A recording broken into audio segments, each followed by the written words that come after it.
Hi, good afternoon. I'm Dr. Kristen Fox. I work with Pro Healthcare. I wear a couple of hats, so I'm one of the faculty with our residency training program. I direct the addiction medicine track, which is an opportunity for our family medicine primary care residents to have extra training in addiction. I'm the medical director at Bethany Recovery Center, hello to my friends, which is a residential treatment facility for women with substance use disorders. And then I'm the director of advocacy for the Proud Clinic, formerly known as MAT for Moms. We got outdated by updated language, so we had to change our name, which is a medication clinic for pregnant and parenting women, which is what I'm going to focus on today. So Dr. Tamar laid the foundation for the general concepts here, and I'm going to build on that with some specifics regarding pregnant parenting women and families with substance use disorder. So we're going to talk about the best practices for treatment of perinatal opioid use disorder. And what I mean by perinatal is pregnant or within a year postpartum, and I actually include preconception or people who are thinking about a pregnancy as well. But that's my own definition. So we're going to talk a little bit about the epidemiology or the kind of how our community is affected by this. We'll talk a little bit about the best practices. Dr. Tamar already talked about the medications in detail, so I won't detail on that, but we'll talk about some of the nuances in pregnancy to be aware of. And then we'll talk a little bit about the management of the mom and baby together, what I refer to as the dyad, because I think of three patients. I think of mom, the baby, and the dyad, which is mom and baby together. Just a note, I'm probably going to use the word mom and mother, but I recognize that not all people who birth an infant identify as mothers, which is one of the reasons why we changed our names from MAT to Moms to Proud Clinic. So I'm going to keep it simple, so you can call me out on my language, but I'm going to do my best. But I'm really referring to anyone who can have a pregnancy throughout this talk. And then time permitting, we'll go over some data from our clinic just to show you some of the efficacy of effective treatment. So when we look at the overall prevalence of substance use disorders in women, people who can become pregnant, it's a pretty high burden of disease. So about 15% of women age 12 and older have some degree of a substance use disorder. So just to put that into context, when we look at another chronic condition like diabetes, it's about 10 to 11% of the population. So this is a significant burden of disease. Looking at that in more detail, it's actually alcohol use disorder that makes up the bulk of that, and tobacco's not on here, but that's a significant issue as well. So when we look at the burden of that substance use disorder, it's actually the minority of people who are affected by opioids, whether it's painkillers, oxycodone, Vicodin, things like that, or illicits like heroin or fentanyl. Specifically looking at substance use in pregnancy, again, just kind of reflecting that general prevalence, illicit substances actually make up the minority of substance use in pregnancy. The vast burden of disease is actually legal products, aka tobacco and alcohol. So when we think about our overall management, we need to think about that in context in terms of the burden that our community is facing. When we look at illicit, specifically cannabis, marijuana actually makes up the vast majority of that. So really in pregnancy, despite what we're seeing in the media and kind of the dramatic cases, it's actually a smaller number of people. Now they are high risk, intense cases, but it's not actually the majority of substance that affects pregnancy. So looking at opioids specifically, depending upon the year and the data collection method, we're looking at like 0.5 to 1.5% of pregnancies. So this is a disease that affects people that can become pregnant, right? So it's the right age group, it's the right gender, it's the right community, so they are primed to be affected. And then we add another layer looking at challenges with family planning with people who struggle with opioid use disorder. So on the right-hand column here, you'll see general population statistics, and then on the middle column here, comparing that to people with opioid use disorder. So we know that the rate of unplanned pregnancy is significantly higher in people who have opioid use disorder. So about 1/3 of pregnancies in the US overall are unplanned, but up to 86% of pregnancies in people with opioid use disorder are unplanned. Now that's about 1/3 evenly distributed between completely unwanted versus like, this wasn't the best time, but okay, we're fine, and then ambivalent or okay, we're just gonna work with this. So it's about evenly distributed. When we look at higher orders of parity or more live births, compared to the general population, about 14% have had 4 or more births. We're looking at over half of patients with opioid use disorder. And then finally, if we look at the burden of elective termination, about 12% of the population has had one, compared to over half of patients with opioid use disorder. So we wind up with this perfect storm of a disease that affects people who can become pregnant and significant challenges to family planning, and that's how we have someone who's pregnant with opioid use disorder. The vast majority of patients aren't already pregnant and then go on to decide, I should start doing heroin today. It doesn't work that way. So key points here, opioid use disorder affects people who can become pregnant, and more commonly, they're already struggling, and then we add a pregnancy, typically an unplanned pregnancy, to the mix of that. Now, one point I do want to make is that people with opioid use disorder absolutely can have planned healthy pregnancies, and I take care of those women all the time. We've been around long enough where we've had, Jess, get me if I'm wrong, 2 moms already who've had second planned pregnancies with us, if not 3, 2 or 3. And so absolutely, there can be healthy pregnancies as well. It's the minority of what I see, but it's totally possible. So when we talk about reducing stigma and reproductive decision making, it's important to understand that healthy pregnancies are totally possible with opioid use disorder. So it's funny that Dr. Tamar and I show the same data. It's almost like we learn the same stuff. But again, just looking, it's like the same board certified us. So looking again, just following the rise of the opioid epidemic, we can unfortunately see that that same burden of disease affects the pregnant population. So over the last 10 to 15 years, we've seen a 131% increase in the rate of opioid-related diagnoses at delivery, and over 80% increase in drug overdose mortality in that peripartum period, and an 8 times increase in the risk of neonatal opioid withdrawal syndrome. So in the same way that it's affecting our population, people who are pregnant are not unaffected by that. There we go. So what are the risks of opioid use disorder, specifically in pregnancy? You know, one thing that's tricky about this data, it's really difficult to tease out the effect of the opioid from all the other things going on. We can't ethically do that trial where I say, okay, you have to take fentanyl and you have don't, we'll see what happens. That's not gonna happen. So we can't isolate that patient from tobacco use, poverty, racism, structural inequities, like all of that is playing into this data. But from what we can tell with the best available data we have, we know that there's about a 4.6 times increased risk of death during the birth hospitalization, a 3.5 times risk of cardiac arrest, twice the risk of premature birth or stillbirth, and 2 to 4 times increased risk of serious pregnancy complications. So it is a very high burden of morbidity and mortality in pregnancy. This is looking at data from the Wisconsin Perinatal Maternal Mortality Review, which looks at any death of pregnant women with pregnant or within a year postpartum. On the top here in the gray, you're going to see general pregnancy-associated deaths is the term that we use, but again, within a year postpartum.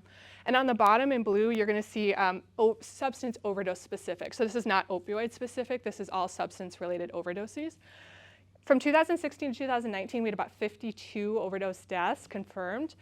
And an interesting trend that we note is compared to other causes of pregnancy-associated deaths, such as preeclampsia, hemorrhage, infection, which typically cluster around the pregnancy or more immediately postpartum, overdose deaths often occur in the latter postpartum periods, about 6 to 12 months. We don't know for sure why that is, but my inference is you think about that kind of all of that intense support that happens during the pregnancy, and then that carpet, that floor just gets ripped out from mom's like, hey, we successfully achieved a live birth, go on, right? But for me, the goal is not a healthy live birth. Like that is the beginning, right? And so we need to think about perinatal opioid use disorder much longer. And so back in the day when we first started our program, we followed people for 6 weeks, and I think we did that for about 20 minutes before we realized like we've got to follow longer. And so we changed to a year, and most of our patients follow indefinitely with us. So when we think about our interventions, we have to think about the long term, not just the pregnancy itself. So key point, opioid use disorder is a major risk factor for perinatal morbidity and mortality. I'm going to take a sip of water real quick here. Thank you. Or let me know. I would love some if you don't mind. I'm trying not to get too tacky on you guys. Oh, thank you. So treating perinatal opioid use disorder. So the good news is Dr. Tamar explained 90% of it, so she did all my work for me. So many of you in the room are familiar with SBIRT, or screening, brief intervention, referral to treatment, and that is the foundation of identifying and treating substance use disorder in pregnancy. So we really advocate for universal screening for all pregnant people, ideally at that first contact with the healthcare system, whether that's their first provider visit or perhaps a nurse visit. For everyone, regardless of their risk factors, their background, their ethnicity, everyone who walks in the door. You get your blood pressure check, you get your prenatal panel, you get your substance use screen. There are many validated screening tools. I'll show you the one that we use. And a point I want to make here that drug screening is not screening, and it is not the answer, and we do not recommend it. For a couple of reasons outside the scope of our talk, but it's complicated to interpret, and an abnormal urine drug screen is not the same as a substance use disorder. So various institutions have looked at, well, why don't we just do a urine drug screen on everyone? Then we'll catch everyone. That is not the answer. So this is the screening tool that we use. It's called the 4Ps Plus tool, and it's validated in the pregnant population specifically. It's meant to destigmatize and normalize substance use as you're working with that patient to invite their comfort in responding to your questions. So it starts out by asking for any family history of substance use disorder in the partner, in the past, and then in the pregnant person in the month prior to pregnancy. So we know that there's a significant stigma with reporting substance use while pregnant, but reporting past patterns is often a little more comfortable for people. You'll also notice that these questions are asked in the assumed affirmative. So how many cigarettes did you smoke? Not did you smoke. So we are assuming the answer is yes, which again is destigmatizing and invites an open answer from the patient. Excuse me for just a second here. So again, this is one of many validated tools, but it's the tool that we use in our clinic. So treating opioid use disorder in pregnancy, if there's nothing else we can hammer home today between the two of us, it's medications are the standard of care. Medications are the treatment.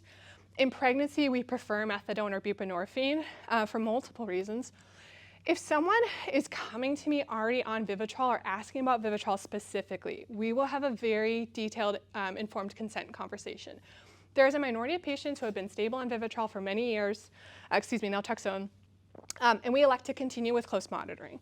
But I will offer that patient a transition, and I highly recommend against newly starting Vivitrol, naltrexone, excuse brand names. No one pays me to say Vivitrol. I wish. For a patient, particularly if they're acutely affected by their substance use disorder. So we really recommend against that, but there's a lot of interest in the community to be on not an opioid in pregnancy, which unfortunately is not associated with benefits of treatment. Medications in pregnancy are safe, and the benefits outweigh the risks by magnitudes of order. Treatment without medications is across the board associated with worse outcomes, both for mom, both for baby, in terms of higher rates of return to substance use and overdose and pregnancy complications. So medications are the treatment. I just had to double click. So kind of some nuances in pregnancy. Again, this is kind of just the basics. These are things we think about in our specialty clinic, but we do need to monitor the dose. It is normal and expected that the dose is going to change in pregnancy because of the changes of drug metabolism. So just how your thyroid medication dose might change or your mental health medications, we expect that your dose is going to change.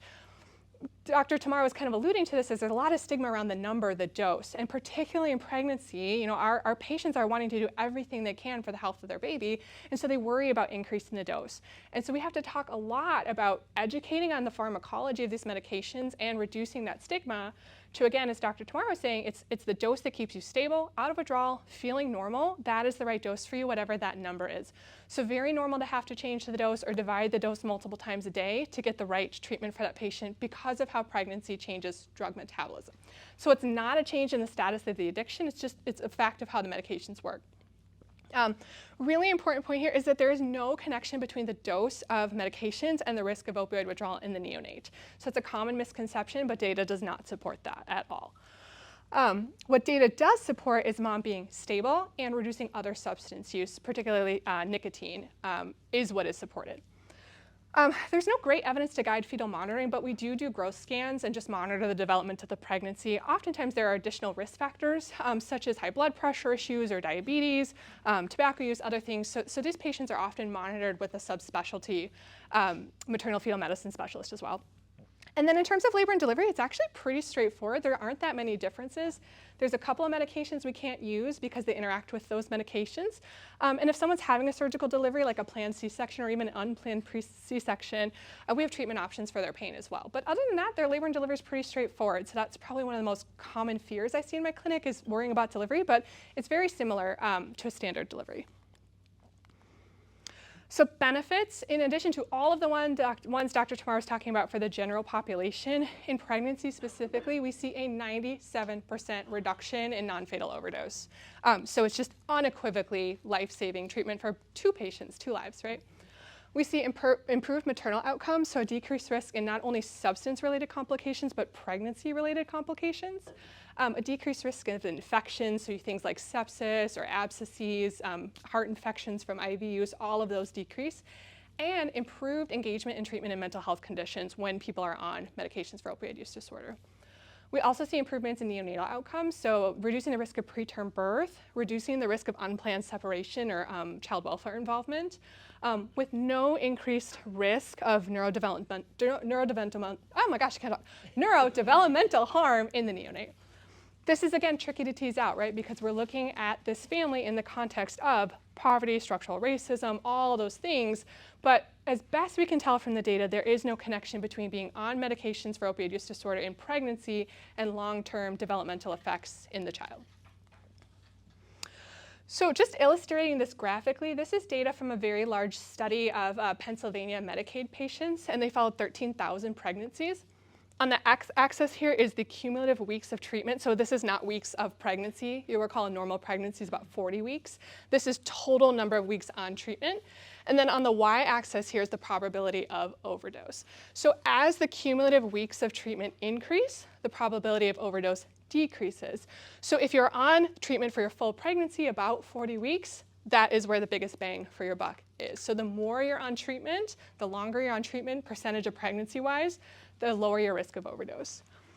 And then same thing in terms of the risk of preterm delivery. It follows a similar trend in that the longer you are on treatment, the lower your risk of a preterm birth. So this speaks to the need to get people in early and keep them in treatment cumulatively as long as possible. So that's what works. Medications work. If you walk away with nothing else from this talk today, both of our talks, medications work. They are the key. What doesn't work? Detox. So the pregnant population is no different from the general population in terms of how terrible detox is, both to actually go through and also in terms of efficacy. It is never recommended in pregnancy at all. It has an extraordinarily high failure rate and a much higher risk of fatal overdose, particularly in the first month after detoxification. Compared to medications, there's a significant increase of pregnancy complications for both the pregnant person and the fetus. Despite all of this, there are patients that come to me wanting detox for a variety of reasons.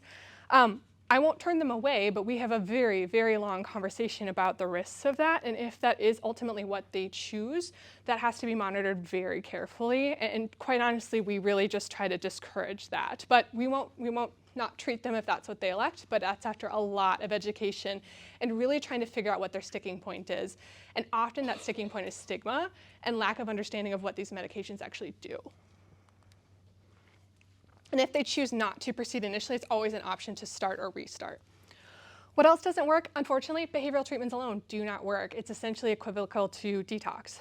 There's actually also no clear evidence that adding behavioral health actually adds benefit when we look at statistics like mortality and pregnancy complications. So I'm not talking about like holistic recovery, like rebuilding your life. There's a role for counseling there. But when I talk about those hard outcomes, there is no evidence of benefit. So what does that mean to me? What that means is I will absolutely support access if the patient finds it helpful, especially if they have a co-occurring mental health issue, depression, anxiety, PTSD. Yes, let's get you into counseling. But I will never withhold medications because they either don't want it or can't get it. It's not an evidence-based intervention, and it's not, and it makes disparities worse. So it's an option. We certainly talk about it. We refer people, but if they don't want to go or can't go, no problem. We're still going to treat you. And then we really want to focus on treating comorbidities. So if there's other substance use disorder, particularly stimulants and tobacco use, those have significant complications in pregnancy, as well as cannabis and alcohol. So we really work on those other substance use disorders as well. We work on treating, identifying, and stabilizing psychiatric disease. Almost all mental health medications can be continued in pregnancy. There are very few that cannot, and most kind of fall in this gray zone of benefit versus risk. So it's far too common that I see a pregnant patient for a consult and they say, hey, I got a positive pregnancy test, so I stopped all of my mental health medications. And I'm like, oh God, okay. So, or they've actually been told by their prescriber that they should stop, which is almost always wrong. So it's really, really important that number one, if you're seeing a patient of childbearing potential or someone who wants to start a family, that we're looking at those medications ahead of time to make sure they are appropriate with pregnancy. And number two, if they're already on them, that we collaborate with their prescribing provider to make sure that we don't unnecessarily destabilize a mental health regimen. So we do a lot of co-occurring mental health in our clinic because of those complexities. And then looking for drug interactions, there are some interactions that can happen with some of our medications, so we just want to monitor for that. Then we're also looking at medical complications, so co-occurring issues that affect this population disproportionately, things like obesity, high blood pressure, diabetes, prior complications in pregnancy.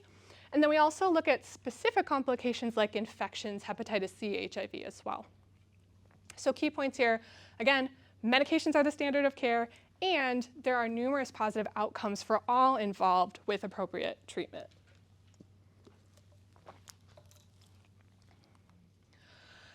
Second point, babies cannot be born addicted to anything. Say it with me, babies cannot be born addicted to anything. Dr. Tamar conveniently presented the DSM-5 criteria for addiction. Babies cannot have any of those. You think about the 4 C's, right? Cravings, compulsion, consequences, and I forget the 4th one. I can't believe I am, but I am. Babies cannot do any of those things. They're a baby, right? They cannot not show up for work because they're high, right? Like that doesn't happen. But this is a huge issue. You see it all. Who's seen a media headline with baby born addicted to methadone, right? It's a huge problem because it adds to that stigma and that concern about using medications. So babies cannot be born addicted. They can and may be born physiologically dependent to an opioid, and that is no different than if I was prescribing oxycodone for someone's chronic back pain in pregnancy. That neonate will be born physiologically dependent on that opioid. That is a completely different thing than addiction, and we have to be clear on that point. So what does that physiologic dependence look like? Well, it's a complex syndrome that can be minor to severe. Minorly, we can see things like crying, irritability, tremor, or sleep disturbance. And in severe cases that aren't managed well, we can see more problems like feeding difficulties, poor weight gain, dehydration, and very rarely seizures. So it can be serious and has to be monitored for. But the good news is that medications are associated with a lower risk of neonatal abstinence or withdrawal syndromes. So properly managed treatment is associated with a better outcome than ongoing illicit use or no treatment at all. The estimate is about 50% of neonates will have this syndrome. However, we have significantly changed how we approach neonatal management, and those numbers are dropping as we are adapting to new evidence.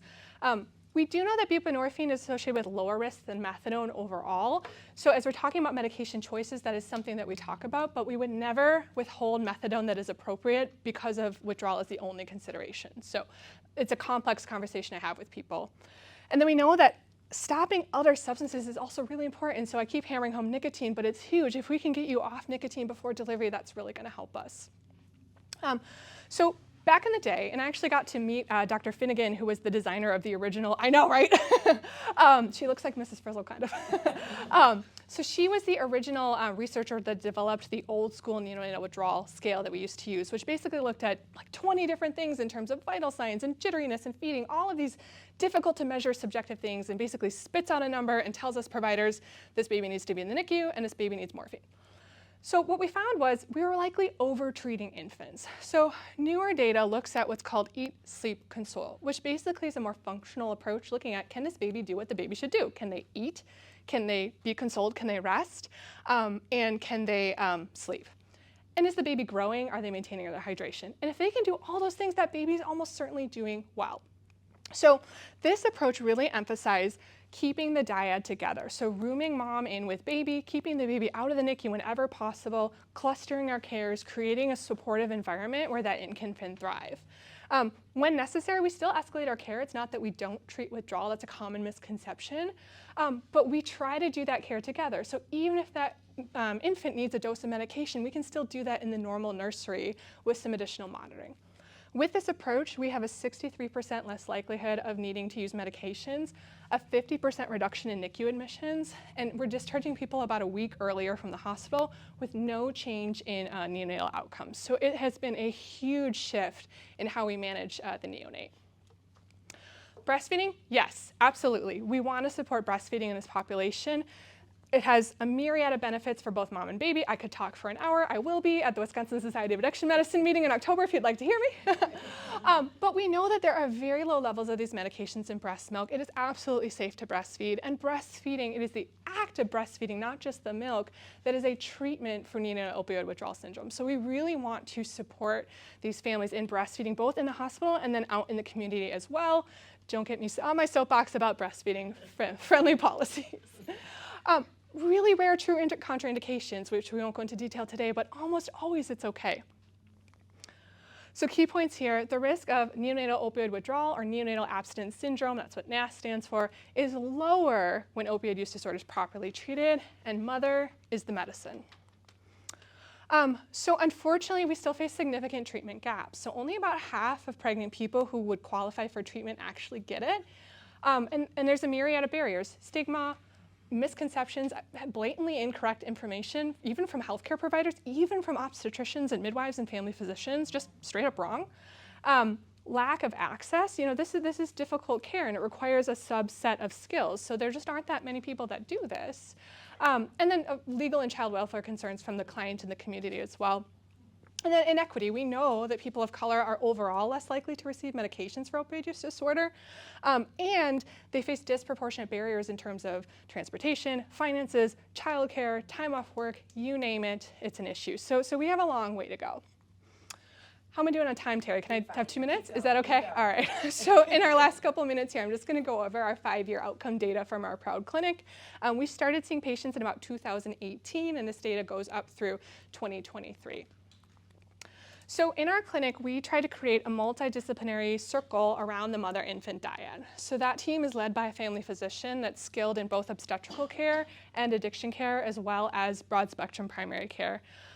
We work with our program coordinator, Jessica Knipfer, say hi, who literally is the lifebeat of our program, and nothing would happen without her. So don't let her shy away. And then our lovely social worker, Colleen Allen, who again is the magic. So the doctors are like 2 seconds. These guys are the magic. And as needed, we surround that dyad with other community resources, whether it's perinatology, so maternal fetal medicine specialists, OBGYN when necessary, neonatology, psychiatry. And what we try to do is create that bubble around the dyad versus farming them out to every little place they might have to go.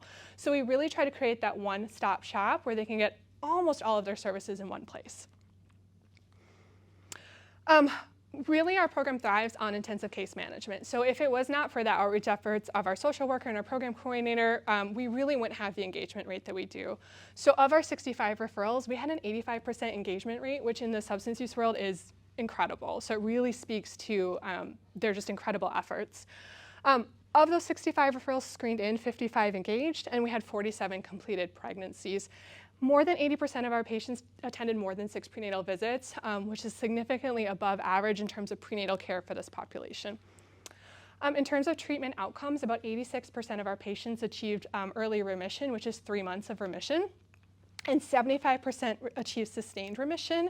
There was a significant chunk that just hadn't reached a year yet, so I do wonder if that number has increased since we last looked at the data. We did unfortunately have 1 fatal overdose in 5 years, and that was a postpartum overdose of about 4 months. Postpartum, Jess? 4 months? Yeah. In terms of pregnancy outcomes, 83% of our patients deliver full term. Just for context, the national average is about a 10% risk of preterm delivery overall for any reason. So we are just under that average, even with the highest risk population. 83% of our infants did not need to go to the NICU for abstinence syndrome management. And after we implemented Eat, Sleep, Console in about 2019, 0 infants went to the NICU for withdrawal-related issues alone. In terms of long-term support, when we started the talk, we talked about those challenges with family planning. We don't stop taking care of this family the moment that baby's born and we achieve the live birth, signing off, data looks good, bye. This is the start of the rest of their life, right? So we talk a lot about family stability and pregnancy planning. So of our patients who are not desiring another pregnancy anytime soon, 75% of them chose a long-acting reversible contraceptive, which is like an IUD or the arm implant, or sterilization, either tubal ligation or a vasectomy. 91% of our patients retained placement of their infant or pre-planned adoption, which is significantly lower than the rate of unplanned separation nationally averagely. So overall, what we learned over these last 5 years is that integrated multidisciplinary care can achieve excellent outcomes. And the magic sauce is not doctors. It is absolutely our ancillary staff who really surround that dyad with that support and help them navigate the system, bringing the system to them rather than farming them out to try to figure it out. This is a moment of gratitude for being a family physician and being allowed to do all of this, right? We really thrive in this setting of comfort across these disciplines and really being able to manage that care longitudinally. And absolutely, the intensive case management, the social work is key. And following these families out beyond a year is absolutely necessary. When we think about designing our programs and where we spend our money and how we fund, we can't stop at the birth or 6 weeks postpartum. It has to be the long game. So in summary, medications, medications, medications. I think Dr. Tamar and I hammered that home, right? Babies cannot be born addicted. Mom is the medicine. There are a lot of barriers that we're still working on, but we know that high quality multidisciplinary care can achieve excellent outcomes if we're able to get to these patients and we have the resources to do this. So that's all I got. That's all you got. Yeah, that's it. Thank you.